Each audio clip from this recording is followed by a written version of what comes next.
सजाई दो जी, मारो सजाई दो जी।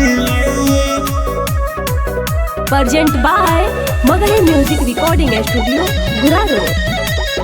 Mix by Ajit Yaduvanshi.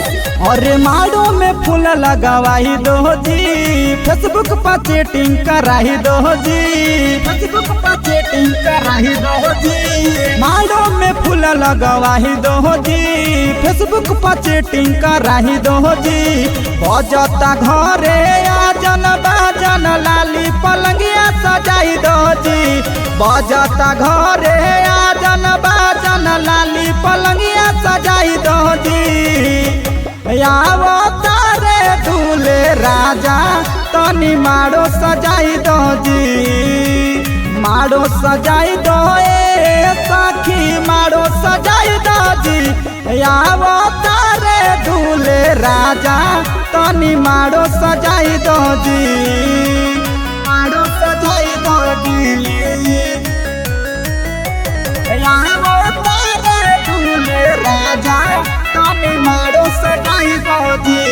न चाही कूलर न चाही एसी, पंखा डोलाई दो जी, पंखा डोलाई दो जी। न चाही कूलर न चाही एसी, पंखा डोलाई दो जी।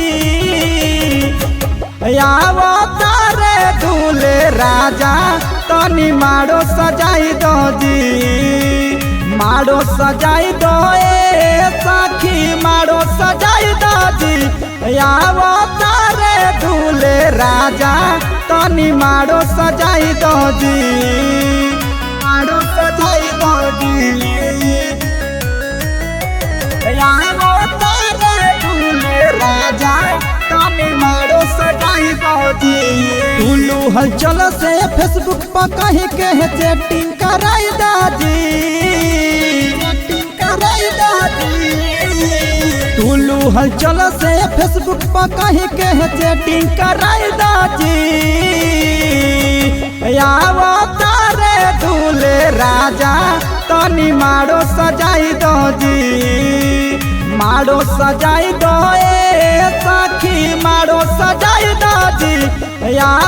तारे दूल्हे राजा तनी मारो सजाई दो जी।